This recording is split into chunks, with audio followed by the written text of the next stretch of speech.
Good morning.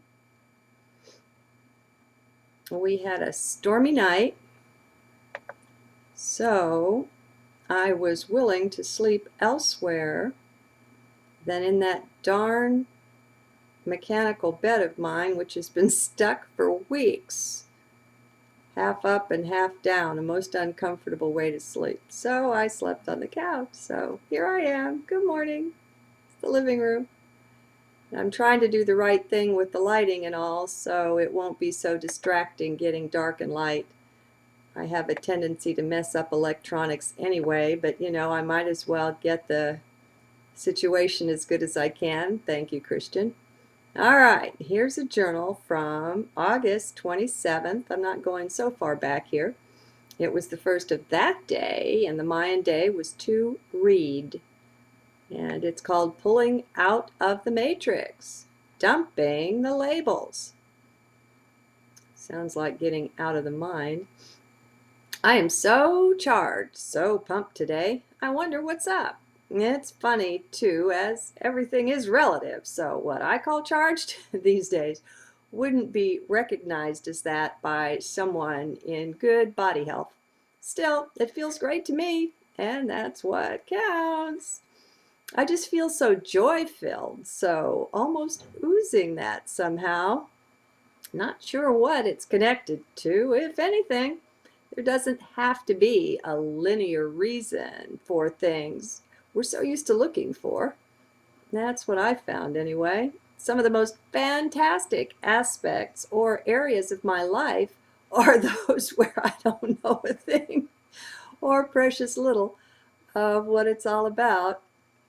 Letting mine go is one of the best things I ever did. Feel the truth in that. I mean, obviously, I didn't lose my mind, folks. That's ridiculous, although mind will try to make you feel that way as you're letting it go. And let me tell you, though, and I mean this too, even if I did, I'd be okay with that as well. I know that doesn't make good mind sense. So what? Did you expect it to? Come on. Where are you listening from, pray tell? This is me here. Hello. You know, the dits, the one in the heart. Yeah, the happy dits. Maybe I'll call myself that. Some would object, and others wouldn't understand, so maybe not. Well, that's just an occupational hazard of rising up into light, it appears, not being understood. But people aren't very good at understanding anyway, no matter what their level of consciousness is, it seems. Still, I seem to have a fairly loyal, if small, following, and so many of you really do click with what I'm saying, what I'm sending. I'm loving it that you're seeing these things as applicable in your life, for that's the point. Not what I do or say at all, but rather how useful is it to the greater you, your inner self, empowering that one, bringing that one out, the we-ness of us. As an overall goal, that's not a bad one, empowering the higher self of you. I kind of like it. I really don't go much for overall goals, though. They smack too much of the mind of the rat race of the future. Gotta get somewhere, etc. No thanks. I checked out of that whole thing. Doesn't work. Now, there may well be those among you who will make it work. I don't know. Just because it doesn't or didn't work for me doesn't bind you in any way. I'm just your advisor, your assistant, your friend of light. I'm just the reminder to you of who you really are, where you really come from, that sort of thing. It's not that you don't know it already either. You do.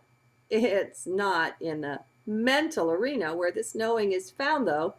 And since most of us are pretty well trapped in the mind, thus the forgetting.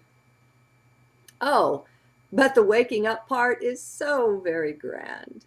Sometimes it's just nothing, a real and literal nothing. And that part is awesome as well. Whatever it is, it's guaranteed to be not what anyone expected of it. That never works, and I bet at this point that you can tell me why not. Well, can you? How many got it right? Here it is. It's because it's always the mind doing the expecting. There is time, that is the future, involved in expectations, and that just means mind. So, since the heart realm is totally out of mind's ken, mind has no way to know or to extrapolate from what it knows what this might be like. That doesn't stop it from trying, of course. Oh, hell no. Anyway, as long as you are looking each day with a little more skepticism at your thoughts and at everyone else's, then I've done my job well so far. That is progress. It is belief in the lie, in all of the lies we've been fed, that's been keeping us trapped. As long as we retain certain beliefs, then they will create after their own. We're propping them up. As we pull back into the emptiness, the nothing of actual awareness or beingness, then we leave everything out there not propped up anymore. It stands or falls on its own juice, not upon ours. And that is where truth, capital T, comes into play. There's an awesome power there that we touch upon when we draw close to truth that puts atomic bombs in the shade like firecrackers.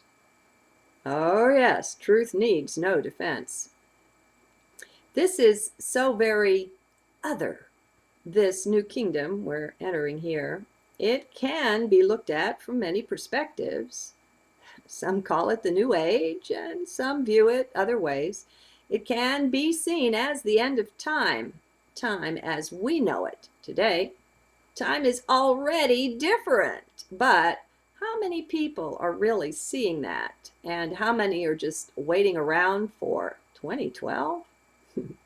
How many are open enough, unattached to endless ideas and beliefs, and thus able to really be open to the new wave oncoming right now?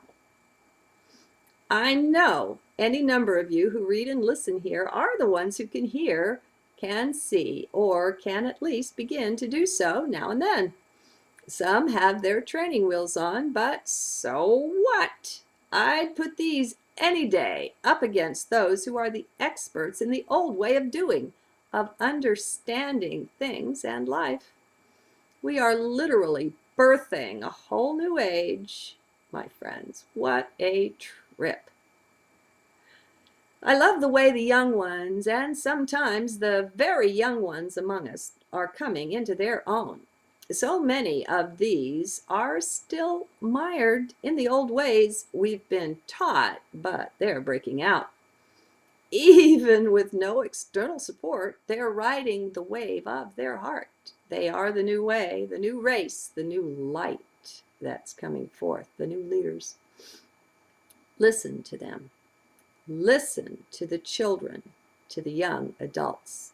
These people are different, and what they have to say is important. All these labels can take a hike. Crystal child, indigo child, rainbow child, and all that.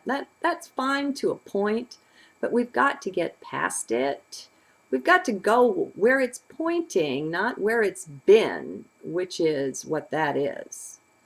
That was just our way of beginning to recognize that, hey, something is different here, and what is it? How do we cope? How do we understand it? What's going on? So we come up with labels, with names. That's the mind, of course. Well, may their duration be short, because they are purely mental things, as are all labels. They are so useful, yes, but